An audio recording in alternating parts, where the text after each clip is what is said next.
in Minnesota in probably 20 years. Bring gas. Welcome to Flagrant Howls, a Minnesota Timberwolves lifestyle podcast. State of the Wolves Monday here. Got the sports dad. We got Dex, our producer, Phil Mackey. I was at the game on Saturday, have a bin full of takes from what was, on one hand, one of the best Wolves offensive performances of the entire season. On the other hand, it drummed up a bunch of side streets and discussions and Anthony Edwards, and we'll get to it all here on State of the Wolves. But right across the street from the arena where all this goes down is a great place called Kieran's Irish Pub, Dex. Yes, from a Declan to a Kieran, go check out Kieran's Irish Pub, just right across the street from the Target Center. It's an awesome place. They got great game day specials. They have great food, great selection of taps, award-winning proper pours too. That's right. There's an art form to a proper pour, and our friends at Kieran's are making sure you're set up there. Only at Kieran's Irish Pub, where every game feels like a win. Go check out Kieran's, just steps away from the Target Center. Also, Federated Insurance powering Flagrant Howls this season. And Federated comes in to make sure that you business owners out there have, it's like having, I would say, a great rim protector for your business.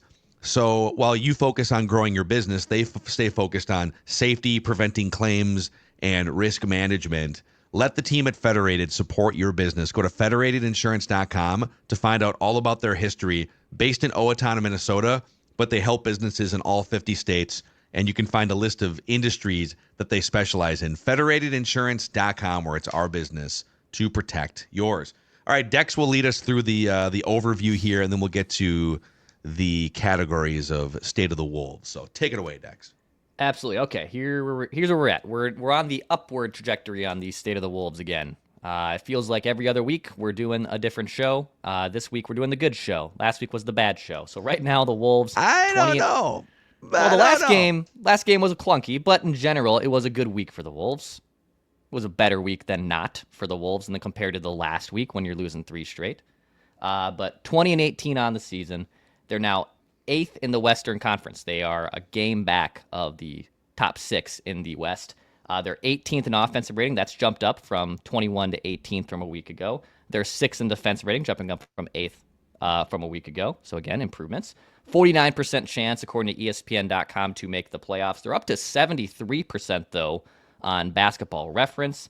On ESPN, they have 0.0 chances of winning the NBA title. On Basketball Reference, it's 0.3. Yeah, and if the playoffs started today, the Wolves would play the Clippers in a play-in situation. So, yes, depends on how you look at the last State of the Wolves, but their offensive rating went up, their defensive rating went up, their playoff odds went up, but a little bit of a clunky end finish on Saturday. So Wolves, vibe check or blank. Phil, you were there. Do you want to start us with the vibe check this time? Sure. Wolves vibes are immature.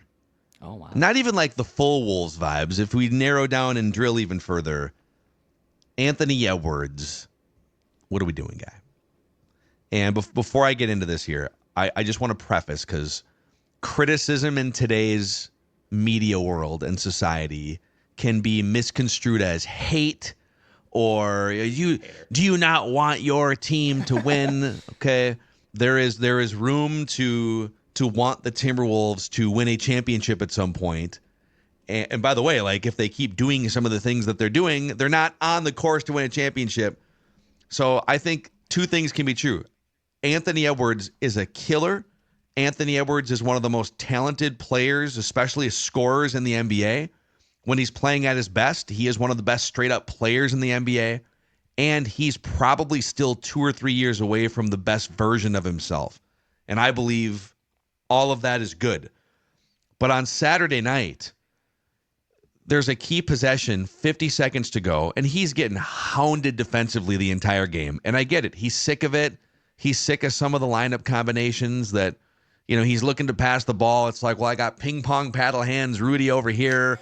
You know, I got Julius just wants to dribble the air out of the ball. So I get some of his frustration, but there's like 45 seconds left in a tie game, 125 to 125 in the fourth quarter. And Julius Randle's dribbling the ball past half court. Number one, Julius, why are you going one-on-one early in the shot clock against Triple J, one of the best defenders in the league, Jaren Jackson Jr., Defensive Player of the Year like 2 years ago. Just absolutely, that possession turned out exactly how you'd expect. He tries to back him down.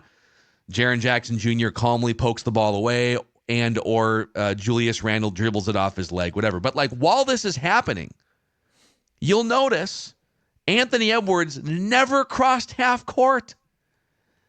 So even if you know that you're not going to get the ball, or maybe Finchie called an isolation, which I take major issue with, why that would be the play call in that situation, or maybe Julius looked back and said, well, I guess no one's joining me here, so I'll just take this on my own. It was a really bad look for Ant to not even cross half court in that situation. And then on the final play where they're down by 2 and a 3-pointer wins it, 2-pointer ties it, and the action starts with Julius Randle top of the key, but they got shooters in the corners, Mike Conley and Donte DiVincenzo, and Anthony Edwards on the wing. Side street, I wonder why Rudy Gobert is out there in that situation and not Naz Reid to give you an extra shooter. Plus, if like Rudy gets fouled, is he really hitting both free throws to tie the game with no time left?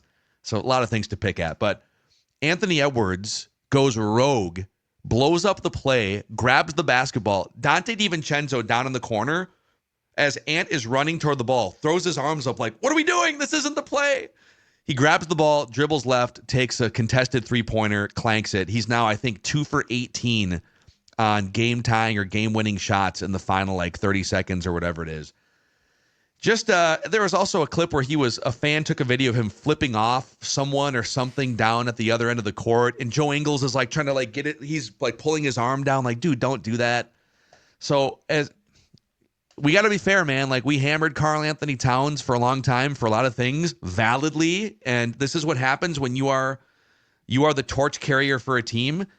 I think Anthony Edwards is a really immature 23-year-old, and he just Saturday night, man, you got to grow up in a couple spots. Still love his future, still love him, think he's a killer, but that was not good on Saturday night.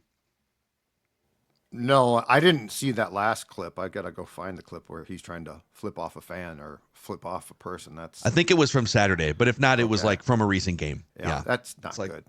That's probably a bad idea. The Wolves vibes are roller coastery still, and this is becoming concerning, and we talked about it. So every time, to me, it doesn't matter so much if it's a good week or bad week, because it just keeps up this constant, hey, we've won 3 in a row. Hey, we've lost 3. Hey, we've won 4, and now it's constant. And this is not any type of formula for success.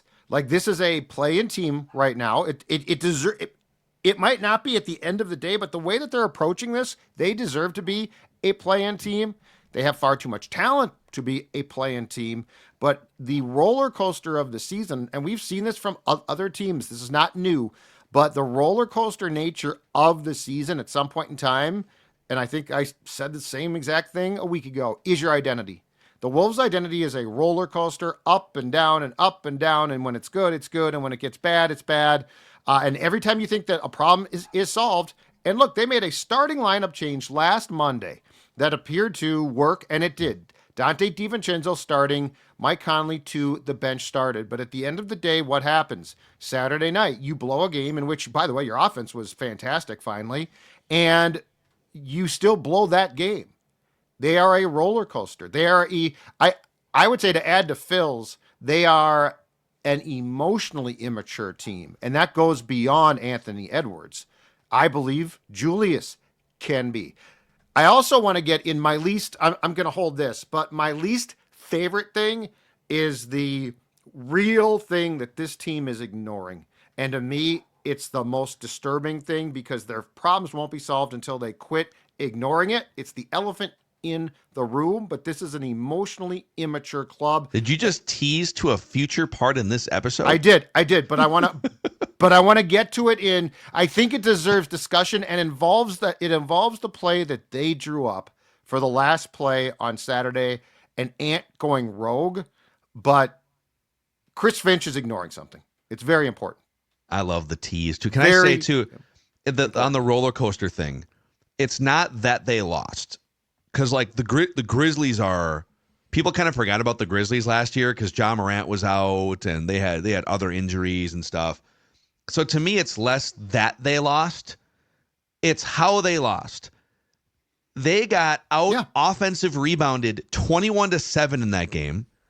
They turned the ball over 19 times. So 21 offensive rebounds allowed and 19 turnovers committed. You gave the Grizzlies 40 extra possessions in that game. The Grizzlies wound up shooting. Okay, it's basketball. Basketball, you take turns going up and down the court, right? It's not like in baseball where one team could actually just, like, if a pitcher is bad, you keep hitting and hitting and hitting, or offense in the NFL. We might run 15 plays consecutively on a drive. In basketball, you take a shot, and then there's a rebound, and then there's another. The Grizzlies shot the ball 25 more times than the Wolves in that game. So it's how they lost the game, and it's the shooting yourself in the foot stuff. In a game in which you shoot 57% from the field, 41% from three-point range, you should be winning that game at home by double digits. And Donte DiVincenzo kind of said that too. He's like, what are we freaking doing here? So it's not that you're going to lose. It's the NBA. Like, even the best teams are going to lose 20 games or whatever. It's how they lost the game for me. All right, Dex, vibe check. Yeah, I think the vibes are good, and I'm going to be the positive one, I think, out of you Please for be. at least today's episode. Because, number one, they did change their starting lineup, and it's been working. Donte had an absurd game against the Grizzlies, great stat line game, and there has been a change there. They have improved their offensive rating by jumping up 3 spots. Their defensive rating has moved up 3 spots. Yes, more times than not, when you shoot 56% from the floor, shoot 40% from 3, you're going to likely win those games 9 times out of 10. I think they made a change. It worked. It's still working, and I'm going to push that stock up. Now, it's been roller coastery. I get that the season trends have suggested that this is where now the slide goes down, where you do lose a couple more in a row, and maybe we're having an episode like we did a week ago this time next week. But I think the vibes are good. I think the vibes are finally trending in the right direction. I think this team has seen kind of its murkiest bottom point, and the next month is a very crucial point for the Timberwolves, who can also, by the way, they're a game back of the tops. If they were like multiple games back of the top 6, even with half the season still to play, I think it becomes a math game, becomes a little bit more concerning. You're a game back from not even being in the play-in. So I don't think it's necessarily impossible for the Wolves to really continue this trend to go upwards, win more games, and find themselves in the top 6. And I'll build off Declan's positivity here, that since the Sacramento game, I believe that was the game that Anthony Edwards initially started calling people out inside Target Center. They lost the Boston game, then they lost to Houston in overtime, and then that Sacramento game. And he said some things to the media afterwards. Since that wake-up call, and then they locked in on defense the next couple weeks. They are 12-8 since that Sacramento game, which is a 60% win rate, which puts them at a 50-win pace over that 20-game sample. Okay. When you kind of look at it from that point going forward, it can feel sometimes the way that they lose like the sky is falling maybe more than it is. And there's been 5 of those games in the last 3 weeks, which is kind of annoying. But let's keep the positivity train going here. Give me your favorite current Wolves thing, Judd. And then we'll let you get to the least one later. Yeah. My favorite current Wolves thing is the fact that, as Dex said, Donte's been absolutely outstanding. DiVincenzo, it felt like before he got put in the starting lineup that his dauber was starting to come upward, right? Like he looked like a guy who was rattled. And again, we've talked about this, the late trade from the Knicks right before training camp. So he started to play better, and then they made the change, swapping him and Conley last Monday against the Clippers, and he's been absolutely great. 16. He is right now in these past 4 games, averaging 16 points, 4.8 assists, 5.8 rebounds. He's shooting 46% from the field. He's shooting 44% from 3 before he was put into the starting lineup in 34 games, shot 39% from the field, 36% from three. So yeah, I mean, he to me, again, I'll continue to hammer this, is the key to that trade from a player perspective. Like the Cat trade cleared space, but if you wanted to say, hey, who's the key player? I think this show has been pretty consistent in saying it's the guy whose contract is, one, very reasonable, and two, extends out beyond this season, and that is DiVincenzo. So my most positive thing is the fact that putting him in the starting lineup, probably overdue, has proven to be a smart move, and you certainly can't blame the Grizzlies' loss on that guy because he scored 27 points, 6 threes, 10 boards, 7 assists. He was fantastic on Saturday night at Target Center. Yeah, and it's like, I think, not to hijack what I think your least favorite thing is going to be, but when he's having a game like that, you can't let pecking order and politics dictate what you do in a close game offensively. That dude needs the ball in the last minute or two of a close game. And in that game, get him a shot for three in the corner to win it. You know, well, yeah, we'll talk about that because that's exactly right.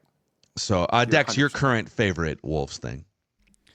The winning that they've been able to do and the changes that they made. So, like, we've been asking Chris Finch to do the right thing and make a tweak to a starting lineup, make a tweak to a rotation here, and they did step one of that. Now, what is maybe the next? How patient are you with this current change that you made, and do you want to make another change? I mean, you have Dillingham just got cleared to return to practice. You have a couple guys that are balling out in the G League, so like there's reinforcements and there's options to be made. There could be even a trade by the deadline, right? Like I even saw if they could trade Julius Randle, they have an opportunity to obviously extend someone like Nas and Nikhil Alexander Walker. I got a whole thing on that. I'm going to tease ahead.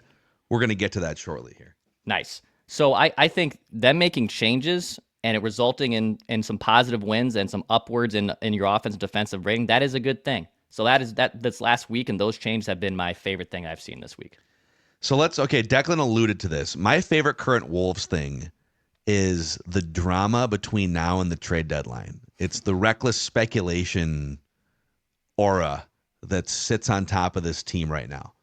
The gravity of the Julius Randle contract situation. By the way, major credit to our buddy Dane Moore NBA podcast. He busted out the trusty spreadsheet and did the mathematical, analytical legwork that he is so great at. So just to lay this out, the trade deadline's on February 6th. You go out to next summer, and both Naz Reid and Nikhil Alexander Walker are unrestricted free agents if they want to be. Julius Randle has a player option for 2025-26. He can just opt back in for like 32 million, or I don't know. It's like a big chunk of money. So the Wolves, who are looking to stay below the second apron, they are a second apron team right now. There's a small handful of second apron teams. And we won't get into all the reasons why. It's not about like being cheap, although it is very expensive to be a second apron luxury tax team. It's the roster building restrictions that are slapped on you by the collective bargaining agreement. For instance, as a second apron team, you can't aggregate this contract plus this contract, trade it to get this awesome Supermax player. You can't aggregate contracts. It limits the type of players you can sign. You don't get access to a mid-level exception when you're over the cap into the second apron. So how can the Wolves get and stay below the second apron and keep talented players? So here's the high wire act. Based on projected contracts for next summer, if Julius Randle opts in for 2025-26 with the Wolves, it would mean the Wolves can only sign one of either Naz Reid or Nikhil Alexander Walker and stay under the second apron. Also, if Julius opts in and you're Naz Reid and you're basically emerging into your prime as a player, it's about money, but it's also like at some point, I'd love to start. If there's a team out there that wants to give me a 33-minute-a-night starting job, and I continue to be blocked by Karl Anthony Towns and now Julius Randle, I'm going to go look for opportunity. So that's part of the equation here too. If Randle opts out, or if the Wolves trade him before February 6th and take control of the situation, the Wolves would then have the money and the bandwidth to sign both Naz Reid and Nickeil Alexander-Walker based on projected contracts and stay under the second apron. And they would also then, according to Dane, have the use of the full non-taxpayer mid-level exception, which is about you have a $14 million chunk to go sign another player, a big, whoever you want, right? So again, like, the Wolves can take control of this situation. If they trade Julius Randle before February 6th for a true expiring contract that comes off the books, then they don't have to worry about, oh my gosh, is he going to exercise the player option? Do we have to make his life miserable in the second half of the season by benching him to make sure this doesn't happen and turn it, like, in which case your chemistry is shot, right? But if they roll the dice and they keep him on the team and they push forward, you could see Naz Reid and or Nickeil Alexander-Walker both leave, and now you're losing a couple core players that fit Anthony Edwards' timeline. Very juicy between now and February 6th. I was going to say, so are you predicting that Julius gets moved? I guess I'm wondering if there's another move that we aren't talking about. Is there like a Jaden McDaniels trade or something? He's been playing better lately to the point where either A, you feel good about him making $25 million for you the next few years, or B, maybe his value is inflated. I just wonder if there's because Tim Connolly's always just operating in the shadows, and like nobody was talking about Mike Conley and Nickeil Alexander-Walker 2 years ago.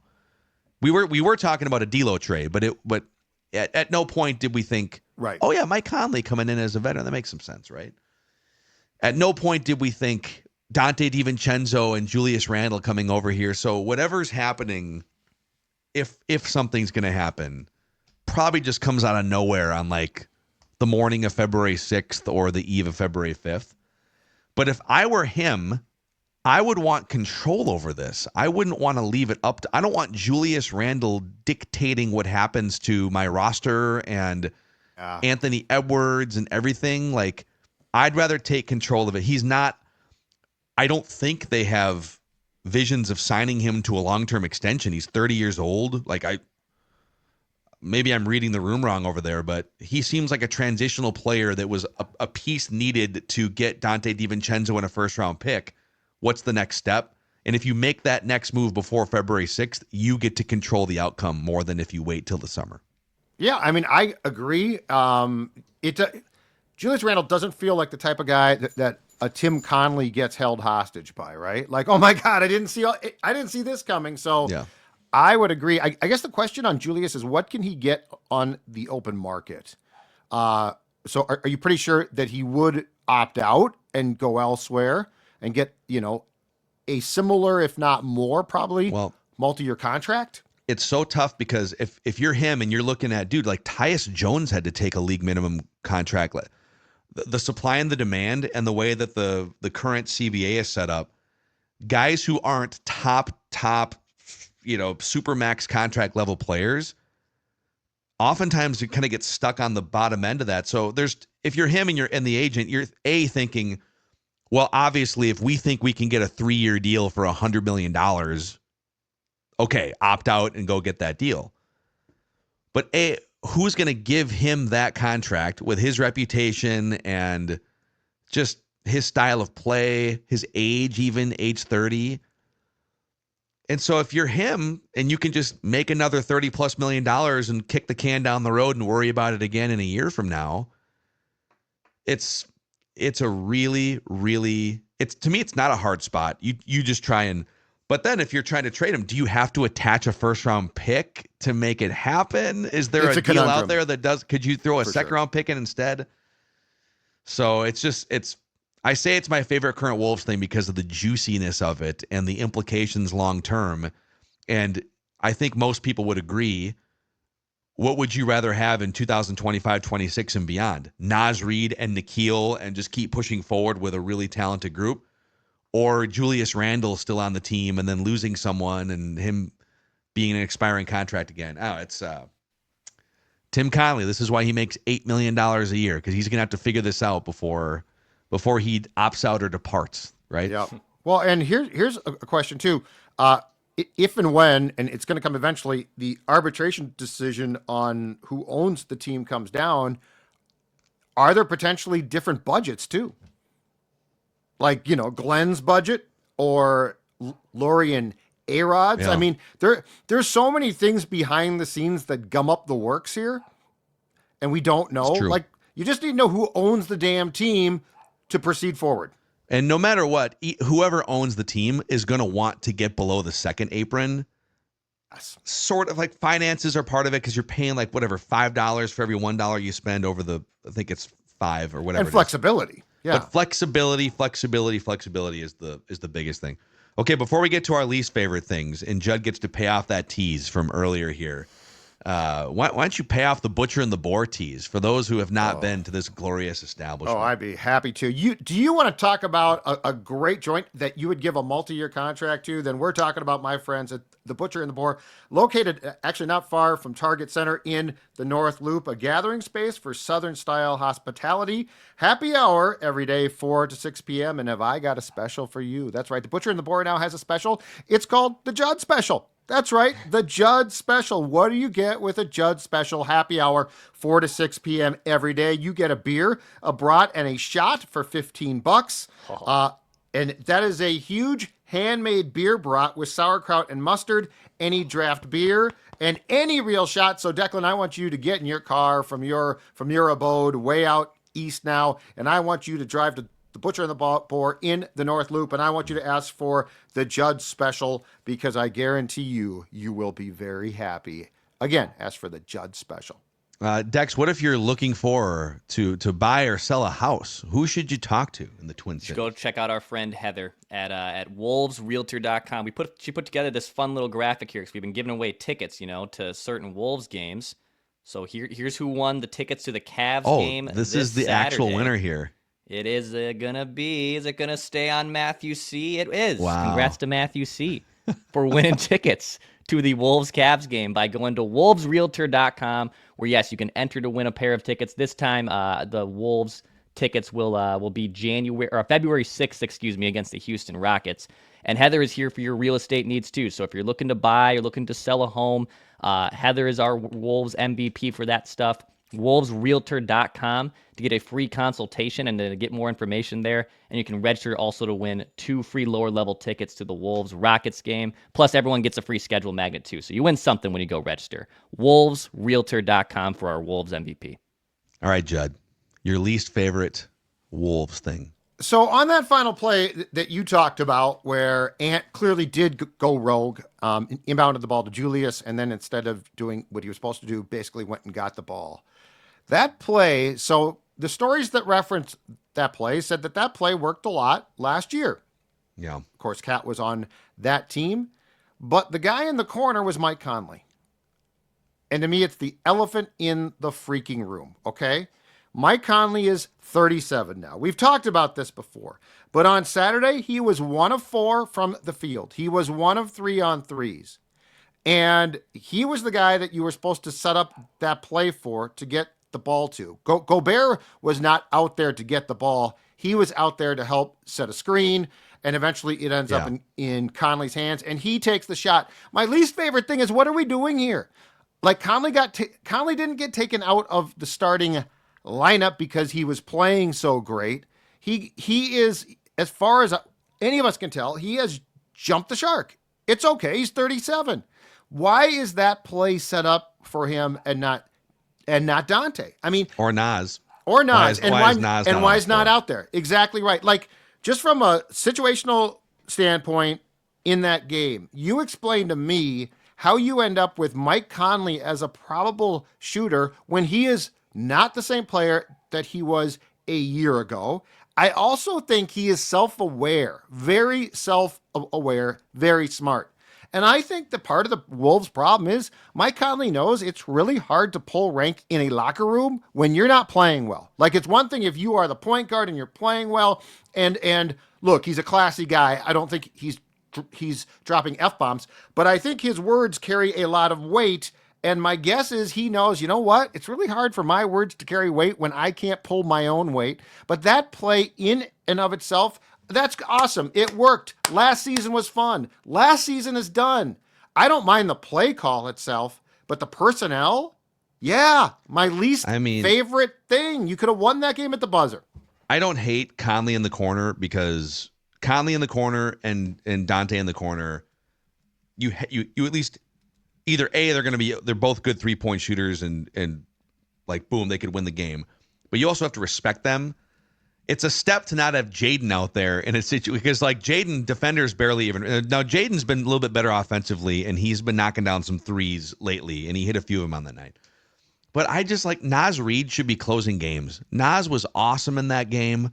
He should be closing games. It's just kind of baffling to me. And even like the Rudy aspect of it. And I'm sure Chris Finch would sit here and have a bajillion X's and O's reasons, but you're down by 2 points. So you at minimum need to get fouled and hit a couple free throws. Maximum, you can hit a 3 in the corner, right? So Rudy is only out there to set a screen, which a lot of guys could get out there and set a screen. He's out there to set a screen. He's out there to maybe grab an offensive rebound and a putback or something. Okay, maybe, but like they're going to foul him before he would ever get near an open like slam dunk at the rim. Is he going to make 2 free throws and tie the game? So I actually think it's dangerous to have him out there for that offensive possession instead of Naz Reid. So I didn't love it either. And then the fact that Anthony Edwards probably thinking a lot of the same things we're thinking here. He's like, dude, I'm just gonna go get the ball. And that's not a defense of Ant. Man. Like he screwed up. He blew up the play itself.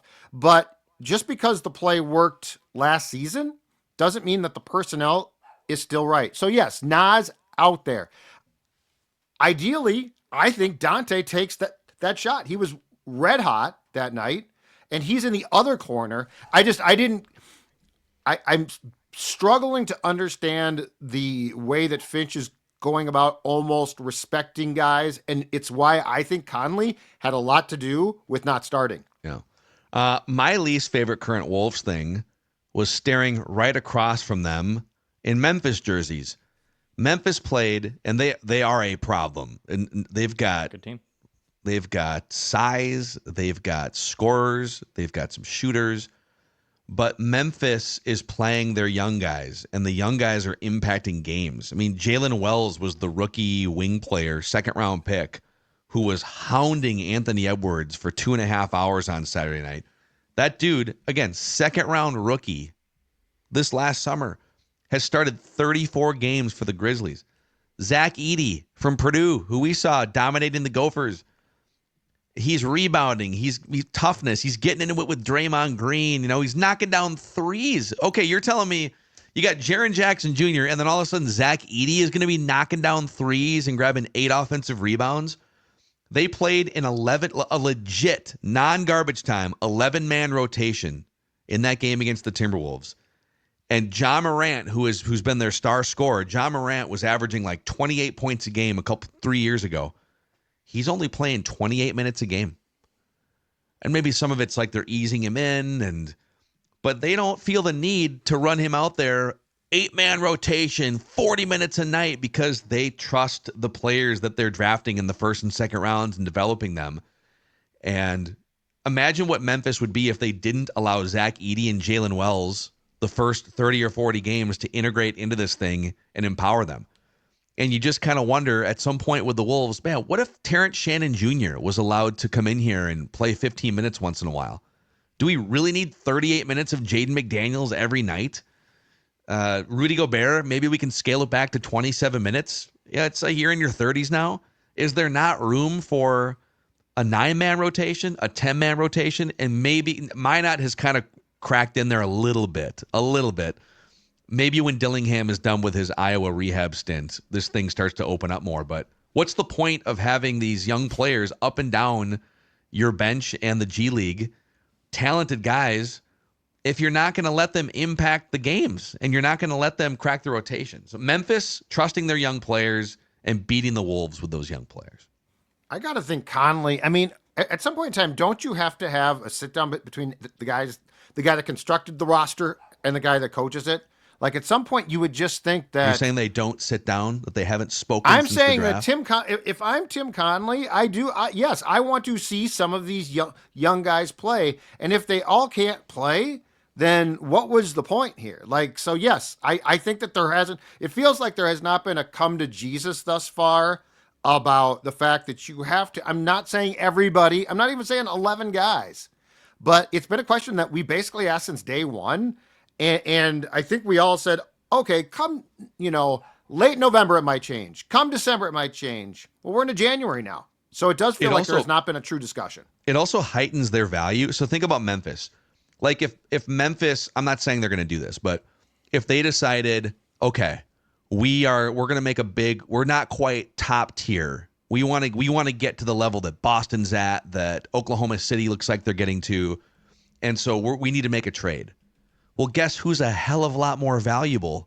Zach Edey and Jalen Wells, because they've shown you that they can actually play and perform well.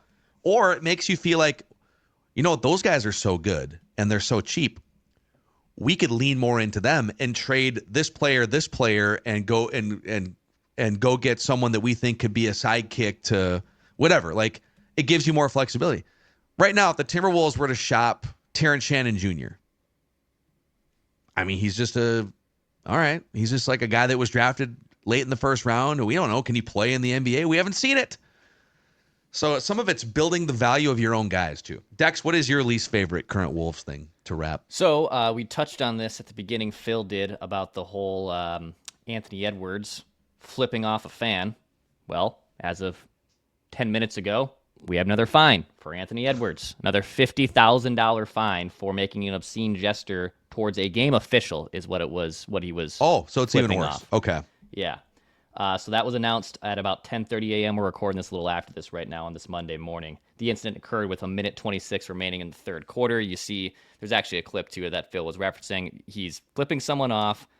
Then he puts his arm down. Joe Ingles clearly has a conversation with him.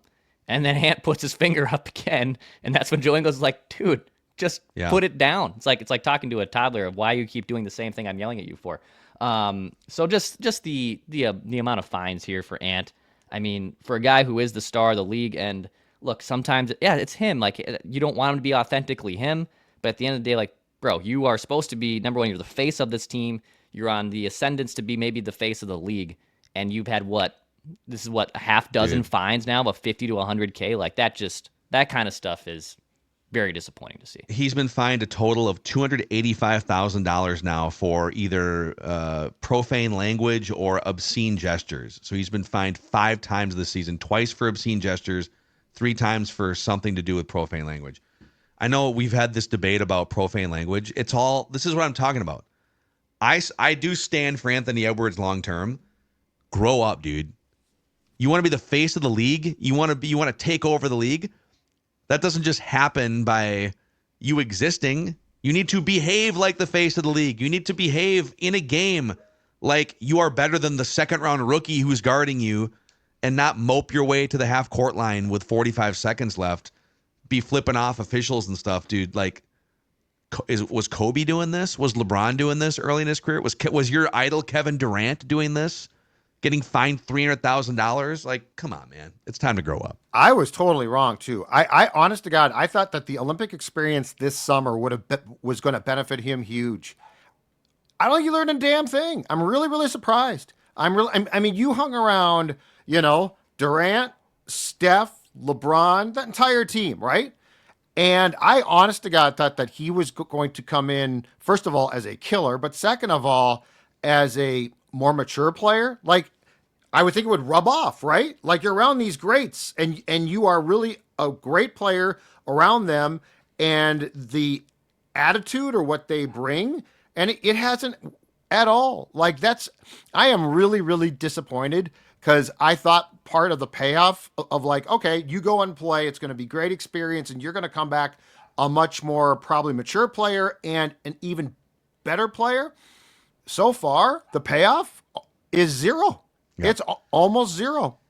Yep. So I know that there's a huge chunk of the audience and Wolves fans that are you guys are driving him out of town. This Anthony Edwards hate. Listen, man, like, No one's driving him out of town. I hope he's here for 10 more years. He's an awesome player. I think he's going to continue to ascend, but he's immature.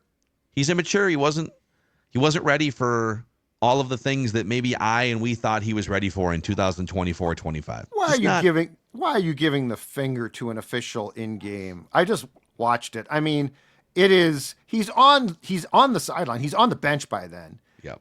It's just ridiculous. I mean, that is the height of a ridiculous. That's a high school move. It is.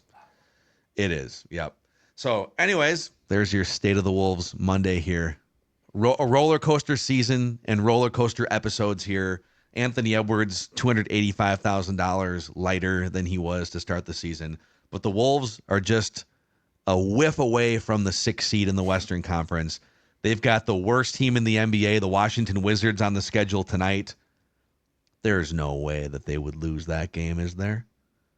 The 6-win Washington 6 wins on January 13th. I don't think so. I don't think they'll lose that game. I think they'll beat But the problem is, if they win, okay, great. You beat a 6-win team. No, just win. Just win. If they lose, it's like, here's my problem in a nutshell. They are losing game. It's not that they're losing games. You lose games. It's that you're losing games that good teams clearly win. Yeah. You don't suck. Like, this is not the old Wolves. They just suck. They were bad. Okay, you're done. Yeah, but like Saturday is a perfect example of you're going to lose, but that game against that team with the way that you played, you're too good to lose that game. You're better than that, Timberwolves. So I'm excited to see the win against the Wizards here. I will accept nothing else. He's the sports dad, Judd. He's Dex. I'm Phil, and this is a Timberwolves lifestyle podcast.